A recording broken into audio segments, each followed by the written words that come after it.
എല്ലാവർക്കും എൻ്റെ സ്നേഹം നിറഞ്ഞ നമസ്കാരങ്ങൾ. ഇന്ന് ഞാൻ കാശി യാത്ര പോയതിൻ്റെ ഒന്ന് രണ്ട് വീഡിയോകൾ കാണിക്കാം എന്നുള്ള പ്ലാനിലായിരുന്നു. അപ്പം അതിന് ഉള്ള സമയം ഇപ്പോഴാണ് കിട്ടിയത്. ബ്രീഫായിട്ട് ഞാൻ എങ്ങനെയൊക്കെയാണ് പോയത്, എന്തൊക്കെയാണ് കണ്ടതെന്നൊക്കെ പറയാം. നിങ്ങൾക്കൊരു ഐഡിയ കിട്ടും. അതുമാത്രമല്ല, നിങ്ങൾ നാളെ പ്ലാൻ ചെയ്താലും ഏകദേശം ഇതുപോലെയൊക്കെ പ്ലാൻ ചെയ്യാം. അപ്പം മാർച്ച് 20 ഞാൻ ട്രിവാൻഡ്രത്തുനിന്ന്, അതായത് ഒരു ബുധനാഴ്ച മാർച്ച് 20 ട്രിവാൻഡ്രത്തുനിന്ന് ട്രെയിനിൽ കൊച്ചിക്ക് പോയി. അപ്പം എൻ്റെ കൂടെ വന്നത് എൻ്റെ ഫ്രണ്ടാണ്, ലത എന്നാണ് അവരുടെ പേര്. അവരുടെ വീട് പാലക്കാടാണ്. അപ്പം പാലക്കാടിൽ നിന്ന് അവർ കൊച്ചിക്ക് വന്നു. ഞാൻ ട്രിവാൻഡ്രത്തുനിന്ന് കൊച്ചി പോയി.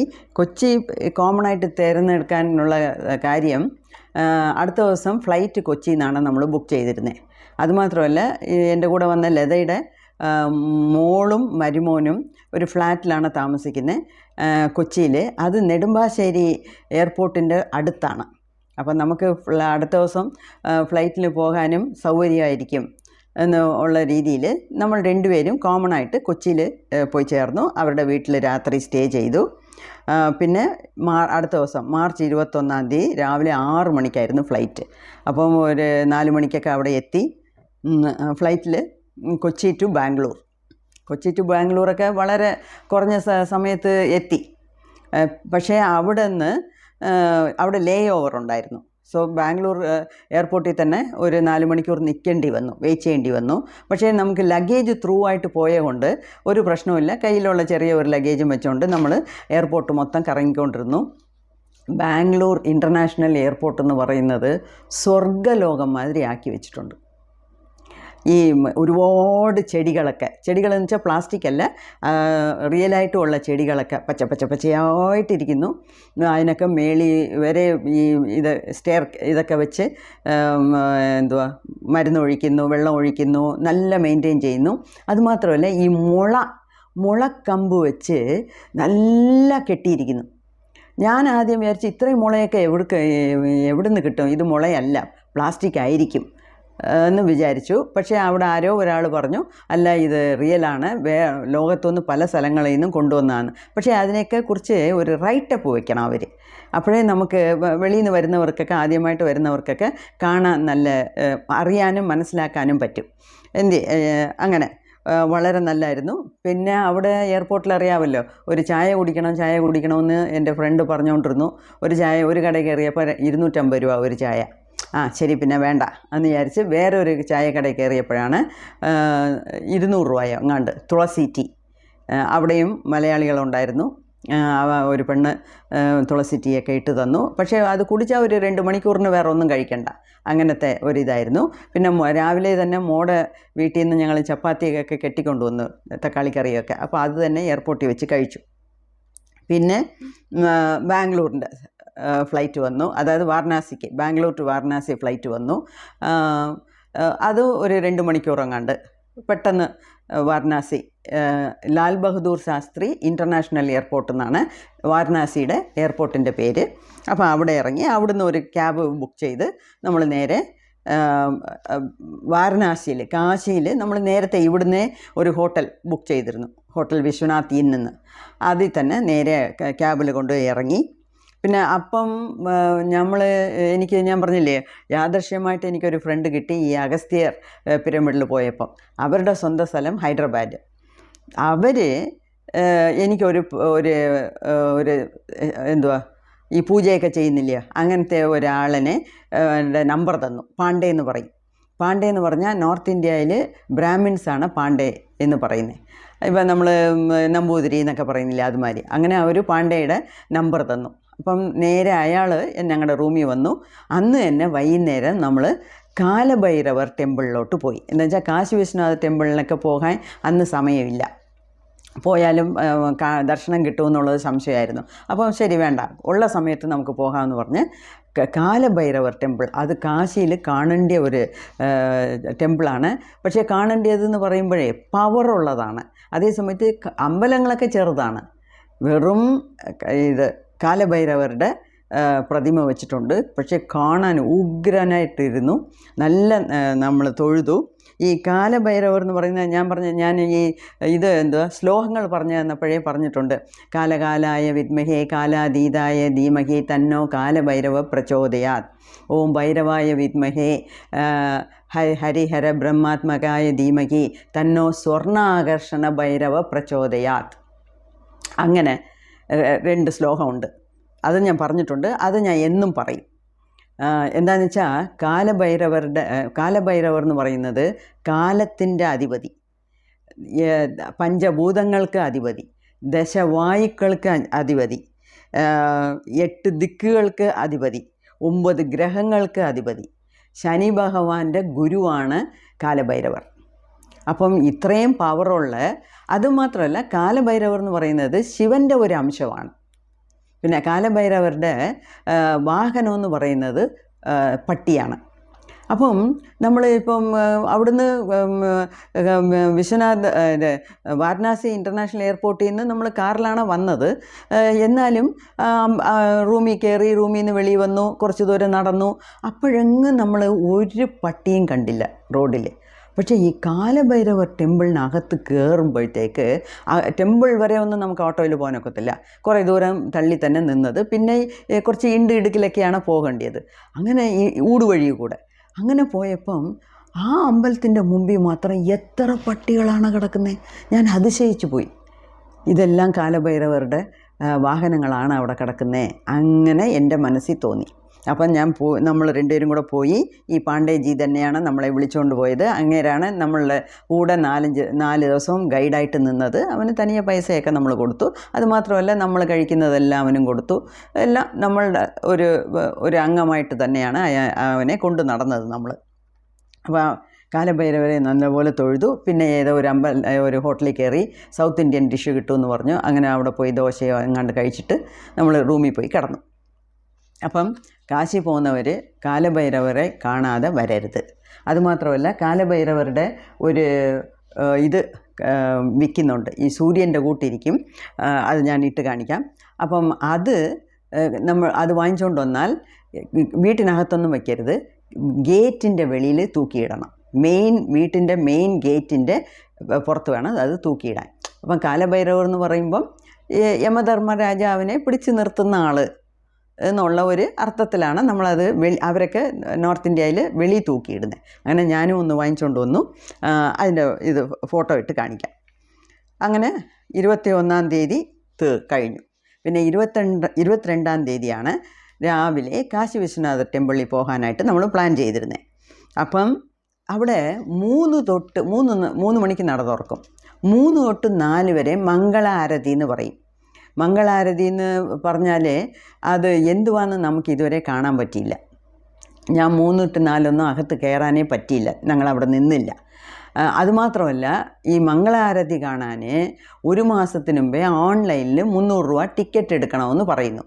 എല്ലാ ആളുകൾ അങ്ങനെ പറയുന്നു എന്നല്ലാതെ എവിടെ എടുക്കണം, ഓൺലൈനിൽ എടുക്കണമെന്ന് പറയുന്നു. പക്ഷേ അതിൻ്റെ ഡീറ്റെയിൽസ് ഒന്നും ആരും പറയുന്നില്ല. അതുകൊണ്ട് നമ്മളും അതുമാത്രമല്ല നമ്മൾ അപ്പോഴല്ലേ പോയേ. അതുകൊണ്ട് നമുക്ക് ഈ 3 to 4 പോകുന്ന പ്ലാനേ ഇല്ലായിരുന്നു. അതങ്ങ് വിട്ടു. പിന്നെ ഏതെങ്കിലും രീതിയിൽ ആ പാണ്ഡെ അടുത്ത് ഞങ്ങൾ പറഞ്ഞു, എങ്ങനെയെങ്കിലും ഞങ്ങൾക്ക് 2 ടിക്കറ്റ് എടുത്തതാ, നമ്മൾ വരാം എന്നൊക്കെ പറഞ്ഞു. പക്ഷേ അവൻ പറഞ്ഞു അതൊന്നും നടക്കത്തില്ല മാഡം, ഇതെല്ലാവേ ഓൺലൈനിലാന്ന്. ശരി, എന്നാൽ പിന്നെ അങ്ങനെ ആവട്ടെ എന്ന് വിചാരിച്ചു. പിന്നെ അവിടെ 3 തൊട്ട് 4 വരെ മംഗളാരതിയാണ്. 4 തൊട്ട് 5:30 6 മണി വരെയോ സ്പർശദർശനം. ഈ സ്പർശദർശനം എന്ന് പറയുമ്പോൾ മാത്രമാണ് നമ്മൾ കാശി വിശ്വനാഥൻ്റെ ശിവലിംഗത്തിനെ തൊടാനുള്ള അനുമതി. ഓക്കെ, അതാണ് സ്പർശദർശനം. അത് നമ്മളെല്ലാം ലൈനിൽ നിൽക്കുക. 4 തൊട്ടേ ലൈനിൽ നിൽക്കുവാണ്. അവിടെ ക്യാമറ വെച്ചിട്ടുണ്ട്, പിന്നെ TV വെച്ചിട്ടുണ്ട്. ആ TV-യിൽ ആളുകളൊക്കെ പാലൊഴിക്കുന്നത്, വെള്ളം ഒഴിക്കുന്നത്, തൊഴുന്നതൊക്കെ തൊട്ട് തൊടാൻ വിടുന്നു. പക്ഷേ നമുക്ക് ആ ഒരു ഭാഗ്യം കിട്ടിയില്ല. പക്ഷേ എനിക്കതിലൊന്നും വലിയ താല്പര്യമില്ല. എനിക്ക് പോവുക, ദർശനം കിട്ടുന്ന അതേ വലിയ കാര്യമൊന്നാണ്. എന്നുവെച്ചാൽ ഞാൻ ഇതേ കാശിക്ക് 30 വർഷത്തിന് മുമ്പേ പോയതാണ്. അപ്പോഴൊക്കെ ഇഷ്ടംപോലെ ഫ്രീ ടൈം ഉണ്ടായിരുന്നു. ഈ അവിടുത്തെ പൂജാരികളൊക്കെ നമ്മളെ കയ്യെ പിടിച്ചാണ് വിളിക്കുന്നത്. വിളിച്ച് ഇരുത്തി തുടിപ്പിച്ച് ഇത് വിൽവം ഇലയൊക്കെ ഇട്ട് കൂവളം ഇലയൊക്കെ ഇട്ട് പാലൊഴിച്ച് എല്ലാം ചെയ്തിട്ട് 500 രൂപ 1000 രൂപ ചോദിക്കും. പക്ഷേ അപ്പം കഴിഞ്ഞ പ്രാവശ്യം ഞാൻ മുൻവശത്തിരുന്ന് തൊട്ട് അഭിഷേകം ചെയ്തിട്ടുണ്ട്. പക്ഷേ ഇപ്രാവശ്യം തിരക്ക് പറഞ്ഞറിയിക്കാൻ വയ്യാത്ത തിരക്കാണ്. അതുകൊണ്ട് ദർശനം കിട്ടിയാലേ വലിയ കാര്യം. എനിക്ക് തൊടണമെന്ന് യാതൊരു താല്പര്യവും ഇല്ലായിരുന്നു. ശരിക്കും പറഞ്ഞാൽ നമ്മളുടെ ആഗമ വിധിപ്പടി അമ്പലത്തിലുള്ള ഏത് വിഗ്രഹത്തിനെയും നമ്മൾ തൊടാൻ പാടില്ല എന്നുമുണ്ട്. അതുകൊണ്ട് എനിക്കതിൽ വലിയ താല്പര്യം ഞാൻ കാണിച്ചില്ല. എന്തായിരുന്നാലും ഈ 6-7 മണി ഇടയിൽ ഈ 6 മണിക്ക് ഏതോ പൂജയുണ്ട്. അപ്പം ലൈനൊക്കെ നിർത്തും. ഈ 4 ഗേറ്റുണ്ട്. 4 ദിക്കിൽ നിന്ന് 4 ഗേറ്റിലാണ് ആളുകളെ വിടുന്നത്. അപ്പം 4 ക്യൂ ആണ് അങ്ങേ അറ്റം വരെ കിടക്കുന്നത്. അപ്പോൾ പൂജ സമയത്തൊക്കെ അവർ നിർത്തിവെക്കും. അതിന് പിന്നെ ഓരോ ഡയറക്ഷനിൽ നിന്ന് വരുന്നത് കുറേശ്ശെ വിടും. അങ്ങനെ ശരിക്കും നമ്മൾ കാത്തിരുന്ന് വേണം തൊഴാൻ. എന്തായിരുന്നാലും അന്ന് രാവിലെ തന്നെ നമുക്ക് തൊഴാൻ പറ്റി. നല്ല ദർശനം കിട്ടി. ദർശനം എന്ന് വെച്ചാൽ എന്തോ എല്ലാം 1 സെക്കൻഡ് ഇങ്ങനെ പിടിച്ച് തള്ളും. അതിനിടയ്ക്ക് 1 സെക്കൻഡ് നമുക്ക് തൊഴാൻ പറ്റി. എനിക്ക് നല്ല രീതിയിൽ ശിവലിംഗത്തിനെ കാണാൻ പറ്റി. കാശി വിശ്വനാഥൻ എന്ന് പറയുന്നത് 12 ജ്യോതിർലിംഗത്തിൽ ഒന്നാണ്. അപ്പോൾ ആ കാഴ്ച കിട്ടിയത്, അതായത് കാണാൻ പറ്റിയത്, ദർശനം കിട്ടിയത് തന്നെ എനിക്ക് വലിയ തൃപ്തിയായിരുന്നു. ഓക്കെ. പിന്നെ അവിടം കഴിഞ്ഞിട്ട് വെളിയിൽ വന്നാൽ അന്നപൂർണേശ്വരിയുടെ അമ്പലമുണ്ട്. കാശി അന്നപൂർണേശ്വരി ശിവന് ഭിക്ഷ ഇട്ടതാണെന്നാണ് പറയുന്നത്. അപ്പം നല്ല ഒരു ദർശനം ഉണ്ടായിരുന്നു അവിടെ. അന്നപൂർണേശ്വരിയെ കണ്ടു. പിന്നെ കുറച്ചും കൂടെ വെളിയിൽ വന്നാൽ അവിടെ കാശി വിശാലാക്ഷി, ഈ കാശി വിശ്വനാഥൻ്റെ പത്നിയായ കാശി വിശാലാക്ഷിക്ക് ഒരു തനി ടെമ്പിൾ. കാശി വിശാലാക്ഷി ടെമ്പിൾ എന്ന് പറയുന്നത് അത് സൗത്ത് ഇന്ത്യൻ രീതിയിലാണ് കെട്ടിയിരിക്കുന്നത്. അത് 51 ശക്തിപീഠങ്ങളുണ്ട്. ഓൾ ഓവർ ഇന്ത്യ 51 ശക്തിപീഠങ്ങളുണ്ട്. അതിലൊന്നാണ് ഈ കാശി വിശാലാക്ഷി ടെമ്പിൾ. അവിടെ മഹാമേരു വെച്ചിട്ടുണ്ട്. മഹാമേരുവിൽ നമുക്ക് തന്നെ പൂ കൊണ്ട് ചാർത്താം, കുങ്കുമം ഇടാം, തൊട്ട് തൊഴാം. അപ്പോൾ ഞാനും എല്ലാവരും ചെയ്യുന്നതെന്ന് പറഞ്ഞ് ഞാനും വളരെ തൃപ്തിയായിട്ട് മഹാമേരുവിനെയൊക്കെ തൊട്ട് തൊഴുതിട്ടാണ് വന്നത്.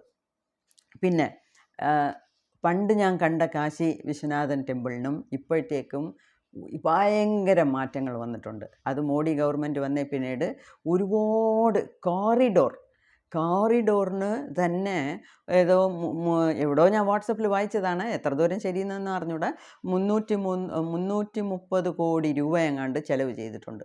പക്ഷേ അത് നമുക്ക് കാണാനുണ്ട്. എന്നുവെച്ചാൽ 4 വഴി കൂടെയാണല്ലോ ആളുകൾ കയറുന്നത്. പിന്നെ ആ വഴി ലൈനെന്ന് പറയുന്നത് അങ്ങ് നീണ്ടു കിടക്കുമല്ലോ. അപ്പോൾ അത്രയും വഴി കൂടെയും ഈ സ്റ്റീൽ റോഡൊക്കെ വെച്ച് താഴെയും ഈ മതിൽ ചുവരൊക്കെ നല്ല ഉയരത്തിൽ കെട്ടി. അത് എന്തൊരു സ്റ്റോണാണെന്ന് എനിക്ക് ശരിക്കും അറിയാൻ വയ്യ. പിങ്ക് കളർ വലിയ സ്ലാബ് ഇട്ടാണ് മതിൽ ചുവരൊക്കെ കെട്ടിയിരിക്കുന്നത്. റെഡ് സ്റ്റോണോ പിങ്ക് സ്റ്റോണോ ഏതോ ഒരു സ്റ്റോണാണ്, എനിക്കത് അത്ര ശരിയായില്ല. അതിൻ്റെ ഡീറ്റെയിൽസ് ഒന്നും അവിടെ ആരും ഒന്നും എഴുതി വെച്ചിട്ടില്ല. അതുകൊണ്ട് നമ്മൾ കണ്ട് മനസ്സിലാക്കുക, കണ്ട് ആസ്വദിക്കുക എന്നുള്ളതേ ഉള്ളൂ. പിന്നെ ചുറ്റിയിലുമൊക്കെ നല്ല രീതിയിൽ പണിഞ്ഞിട്ടുണ്ട്, നല്ല ആർട്ടിസ്റ്റിക്കായിട്ട് പണിഞ്ഞിട്ടുണ്ട്. അത് കാണാൻ പറ്റി. പിന്നെ മഹാകാളിയുടെ ഒരു ടെമ്പിളുണ്ട് അകത്ത്. അതായത് കാശി വിശ്വനാഥ ടെമ്പിളിൽ നിന്ന് വെളിയിൽ പോകുമ്പം ഫസ്റ്റ് അന്നപൂർണേശ്വരി, പിന്നെ മഹാകാളി, പിന്നെ കാശി വിശാലാക്ഷി, ഇതൊക്കെ കണ്ടിട്ട് നമ്മൾ വെളിയിൽ വന്നു. പിന്നെ അവിടെ വാരാഹിയുടെ ഒരു ടെമ്പിളുണ്ട്. അത് 7 തൊട്ട് 9:30 വരെയേ തുറക്കത്തുള്ളൂ. അതുകൊണ്ട് നമ്മൾ അതിനെ വലിയ ക്യൂ ഉണ്ടായിരുന്നു. ശരി, അത് വേണ്ടാന്ന് വിചാരിച്ച് വാരാഹി ഇവിടെ മനസ്സിൽ തൊഴുതച്ച് വന്നിട്ട് അപ്പം കാശി വിശ്വനാഥൻ ടെമ്പിൾ എന്ന് പറയുന്നത് ഗംഗയുടെ തീരത്താണ്. അപ്പം ഗംഗയുടെ തീരത്ത് ഒരു ഗേറ്റിൽ കൂടെ വരുമ്പോൾ ഗംഗയുടെ തീരത്തൂടെ നമുക്ക് കയറി പോകാൻ പറ്റും. അത് ഭയങ്കര ഒരു പവറുള്ള ഒരു സ്ഥലമാണ്. എല്ലാവരും ജീവിതത്തിൽ ഒരു പ്രാവശ്യമെങ്കിലും പോയിരിക്കണം. ഓക്കെ, അതാണ് അതിൻ്റെ പ്രത്യേകത. പിന്നെ അത് കഴിഞ്ഞിട്ട് നമ്മളൊരു ഇലക്ട്രിക് ഓട്ടോറിക്ഷ പിടിച്ച് 4-5 അമ്പലങ്ങളിൽ പാണ്ഡേജി കൊണ്ടുപോയി കാണിച്ചു. അതിൽ പറയത്തക്ക ഇനിയൊരു അമ്പലമാണ് ലോർഡ് വിശ്വനാഥ് ടെമ്പിൾ. അതായത് ലോർഡ് വിശ്വനാഥ് ടെമ്പിൾ എന്ന് പറയുന്നത് അതും അവിടെ നല്ല പവർ, നമുക്ക് വൈബ്രേഷൻ നല്ലപോലെ ഫീൽ ചെയ്യാൻ പറ്റി. അത് ഈ പണ്ഡിറ്റ് മദൻ മോഹൻ മാലവ്യ, അദ്ദേഹമാണ് ബനാറസ് ഹിന്ദു യൂണിവേഴ്സിറ്റിയുടെ ഫൗണ്ടർ. അപ്പോൾ ബനാറസ് ഹിന്ദു യൂണിവേഴ്സിറ്റി എന്നൊന്നിനെ സ്ഥാപിച്ചത് തന്നെ ഈ മദൻ മോഹൻ മാളവിയാണ്. ഇദ്ദേഹമാണ് ഈ ലോർഡ് വിശ്വനാഥ് ടെമ്പിളിനെ കെട്ടിയത്. അവിടെയും വളരെ നല്ല ദർശനമായിരുന്നു, നല്ല തൊഴുതിട്ട് ഇറങ്ങി. പിന്നെ 2-3 അമ്പലങ്ങൾ പോയി. ദുർഗാ ടെമ്പിൾ ഉണ്ടായിരുന്നു, പിന്നെ ഇസ്കോണിൻ്റെ കൃഷ്ണൻ്റെ ടെമ്പിൾ ഉണ്ടായിരുന്നു, പിന്നെ ശങ്കടം പോക്കുന്ന ഹനുമാൻ ടെമ്പിൾ ഉണ്ടായിരുന്നു. അപ്പോൾ ഈ ഹനുമാൻ ടെമ്പിളൊക്കെ ഞാൻ 30 വർഷത്തിന് മുമ്പേ എങ്ങനെ കണ്ടോ അതേമാതിരിയാണ് ഇരിക്കുന്നത്, ഒരു മാറ്റവും ഇല്ല. അതിന് ഒരു മാറ്റവും വരുത്താനും ഒക്കത്തില്ല, വരേണ്ട ആവശ്യമില്ല, നല്ല തന്നെ ഇരിക്കുന്നു. പക്ഷേ അതേപോലെ, അപ്പോൾ അത്രയും വർഷം കഴിഞ്ഞ് പോകുമ്പോഴും ഇത് കാണുമ്പം നമുക്ക് ആ പഴയ ഓർമ്മകളാണ് വരുന്നത്. അങ്ങനെ വളരെ സന്തോഷത്തോടെ ഹനുമാൻജിയെയും എല്ലാവരെയും കണ്ട് തൊഴുതു. പിന്നെ ഇനിയൊന്ന് പറയത്തക്ക ഒരു അമ്പലം അവിടെ ഉണ്ട്, അതായത് ശ്രീ മണി മന്ദിരം എന്നുള്ള ഒരു അമ്പലം. അതിനകത്ത് ഒരു വലിയ ശിവലിംഗമുണ്ട്. നമ്മൾ തന്നെ വെള്ളം ഒഴിക്കാം, പാലൊഴിക്കാം, പൂജ ചെയ്യാം. അതുമാത്രമല്ല അവിടെ 151 ശിവലിംഗം ഉണ്ട്. അത് കാണേണ്ട ഒരു അമ്പലമാണ് ശ്രീ മണി മന്ദിരം. പിന്നെ അവിടെ ഗോശാലയുണ്ട്, നമുക്ക് പുല്ല് കാശ് കൊടുത്ത് വാങ്ങിച്ച് അവിടെ പശുക്കൾക്ക് ഇടാം. അങ്ങനെ നല്ല ഒരു അമ്പലമായിരുന്നു. കുറേ നേരം നമ്മൾ അതിനകത്ത് നിന്നു. അങ്ങനെ രാവിലെ ഒരു 4 മണിക്കെങ്ങാണ്ട് ഹോട്ടലിൽ നിന്ന് ഇറങ്ങിയതാണ്. തിരിച്ച് ഹോട്ടലിൽ വരുമ്പോൾ മണി 11 അത്രയും ദൂരം ഇത്രയും അമ്പലങ്ങളെല്ലാം കണ്ടിട്ട് നമ്മൾ തിരിച്ച് ഹോട്ടലിൽ വന്നു. പിന്നെ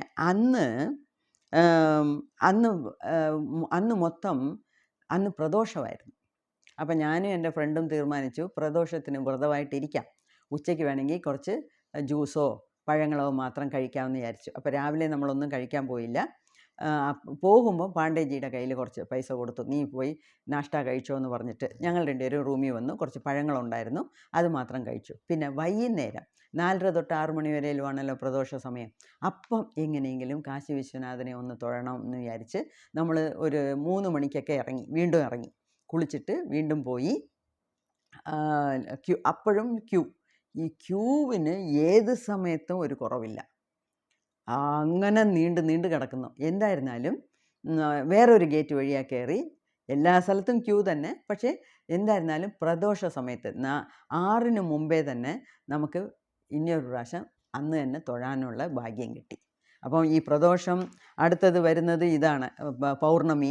അതെല്ലാം കണക്ക് കൂട്ടിയാണ് നമ്മൾ ഈ ദിവസങ്ങളിൽ ഫ്ലൈറ്റ് ടിക്കറ്റ് ബുക്ക് ചെയ്ത് വെച്ചിരുന്നത്. ജനുവരിയിലെ ബുക്ക് ചെയ്തതാണ്, അതുകൊണ്ട് നമുക്ക് എളുപ്പത്തിൽ പോയിട്ട് വരാൻ പറ്റി.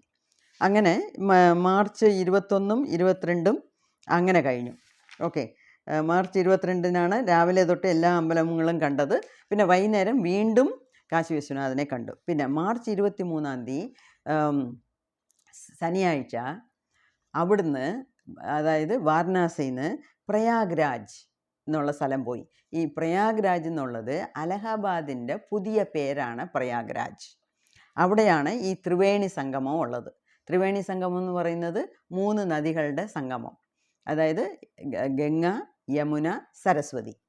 അതിൽ ഗംഗയും യമുനയും നമുക്ക് കാണാൻ പറ്റും, സരസ്വതി ഭൂമിയുടെ അടിയിലാണ്.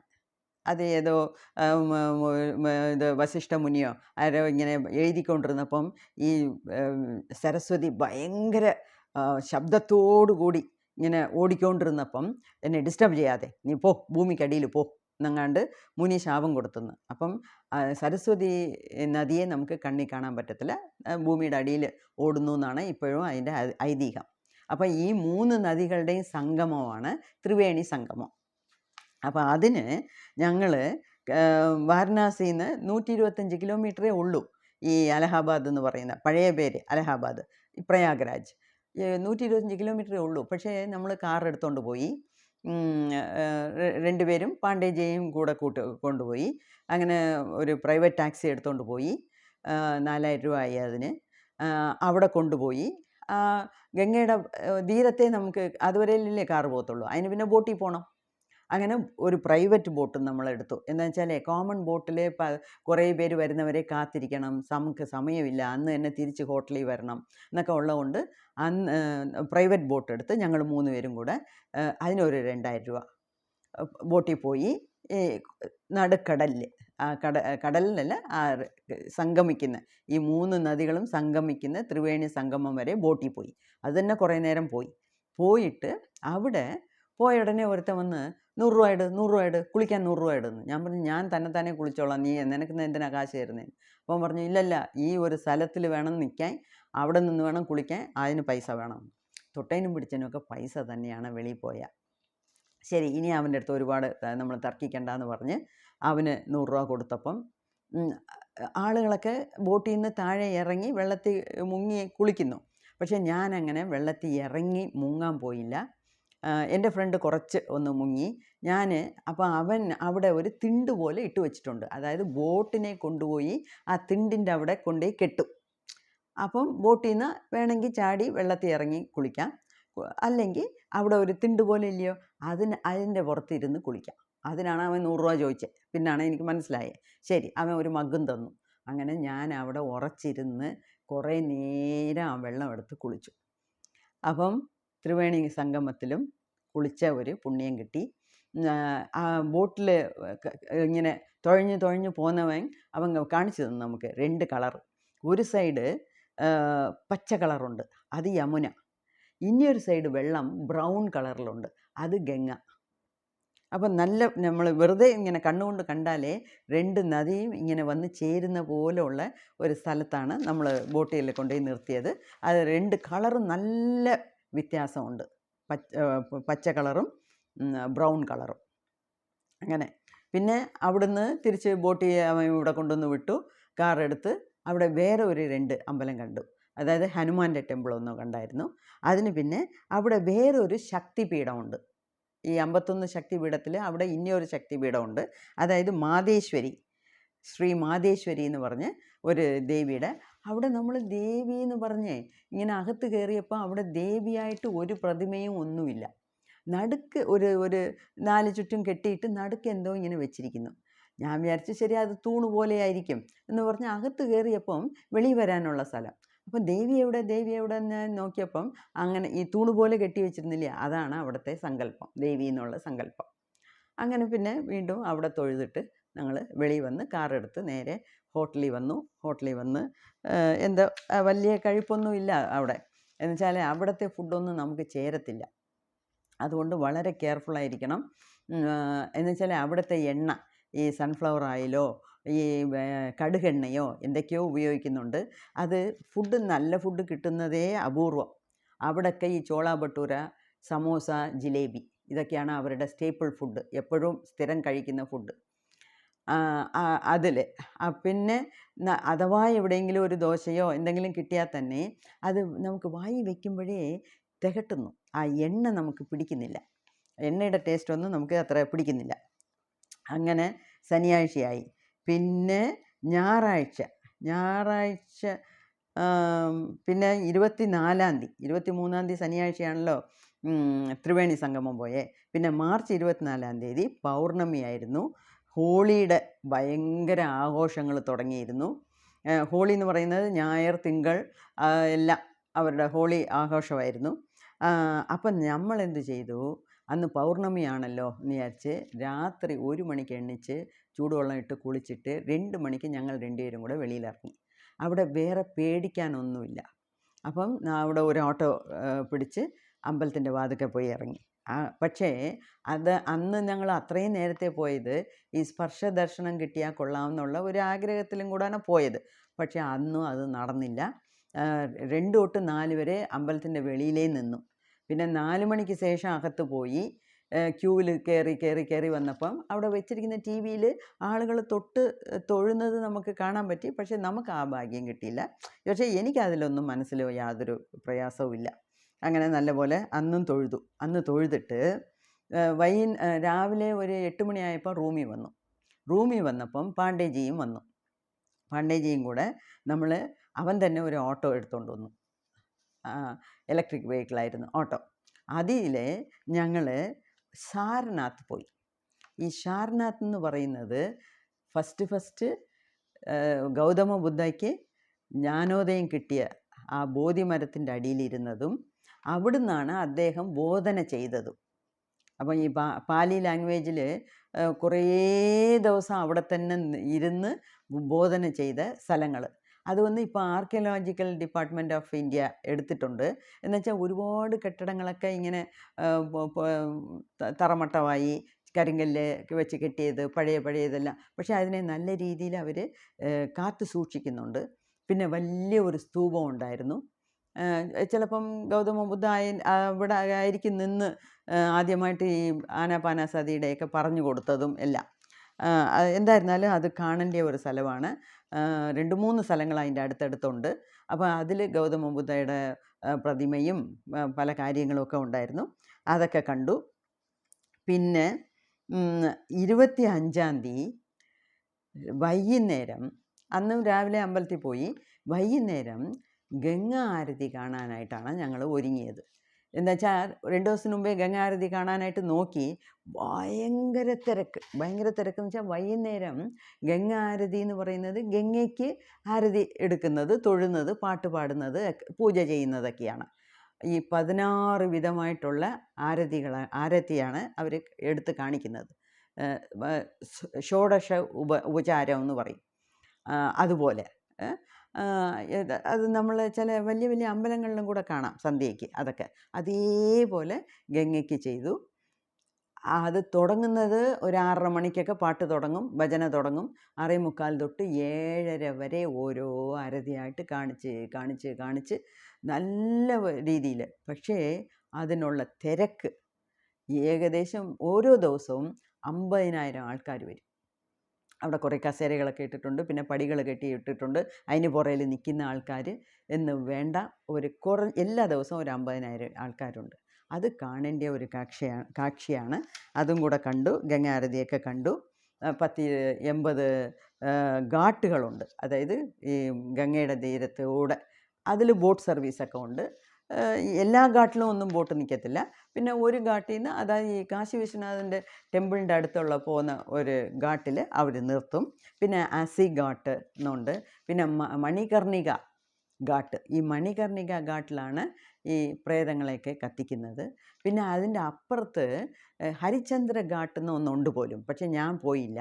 അത് ആരോ പറഞ്ഞു, ഈ ഹരിചന്ദ്ര ഘാട്ട് എന്ന് പറയുന്നത് ഈ ബ്രാഹ്മിൺസ് മരിക്കുമ്പം അവരുടെ മരിച്ച ദേഹത്തിനെയൊക്കെ കത്തിക്കാനുള്ള സ്ഥലമാണ്. മണികർണിക ഘാട്ടിൽ മണികർണിക ഘാട്ടിലൊക്കെ അവിടെ അതിങ്ങനെ കത്തിക്കൊണ്ട് കിടക്കുന്നു. അതിൻ്റെ ഫോട്ടോസൊക്കെയാണ് ഞാൻ എടുത്തിരിക്കുന്നത്. അതാണ് ഇപ്പോൾ നമ്മൾ വീഡിയോയിൽ ഇട്ട് കാണിക്കുന്നത്. അങ്ങനെ എല്ലാം കൊണ്ടും നല്ല ഒരു ട്രിപ്പായിരുന്നു. അത് കഴിഞ്ഞിട്ട് ഞങ്ങൾ അടുത്ത ദിവസം ഇതേപോലെ വാരണാസിയിൽ നിന്ന് അടുത്ത ദിവസം രാവിലെ വാരണാസി ടു ബാംഗ്ലൂർ ടു കൊച്ചി. അതിൻ്റെ അടുത്ത ദിവസം കൊച്ചിയിൽ നിന്ന് ഞാൻ ട്രിവാൻഡ്രത്ത് ഇങ്ങ് വന്നു. അപ്പം ട്രിവാൻഡ്രത്തു നിന്ന് വേണമെങ്കിൽ നമുക്ക് ഡയറക്റ്റായിട്ട് വാരണാസിക്ക് ഫ്ലൈറ്റ് ഉണ്ട്. പക്ഷേ ട്രെയിനിൽ പോയാൽ 4 ദിവസം എടുക്കും. പോകാൻ തന്നെ ഒരു 3 ദിവസം എടുക്കും. അപ്പം ഫ്ലൈറ്റിൽ പോയാൽ, അതുമാത്രമല്ല ഈ കാശി വിശ്വനാഥൻ ടെമ്പിളിൽ ഒറ്റ ദിവസം, ഈ സാർനാഥിന് ഒരു ദിവസം, ഈ ഗംഗാ ആരതി കൂടിപ്പോയാൽ ഒരു 3 ദിവസത്തിന് മേലെ അവിടെ നിൽക്കരുത്. എന്നുവെച്ചാൽ നമുക്ക് ഫുഡൊക്കെ വലിയ പ്രയാസമാണ്. നമുക്ക് വിചാരിക്കുന്ന രീതിയിലൊന്നും കിട്ടത്തില്ല. 2-3 ദിവസം നിന്ന് ഓടി നിന്ന് അവിടെ എല്ലാ സ്ഥലവും കണ്ടിട്ട് വരുന്നത് നല്ല ഒരു എക്സ്പീരിയൻസ് ആയിരിക്കും. എല്ലാവർക്കും അങ്ങനെ ഒരു അവസരം കിട്ടട്ടെ എന്നുള്ള പ്രാർത്ഥനയോടുകൂടി നന്ദി, നമസ്കാരം.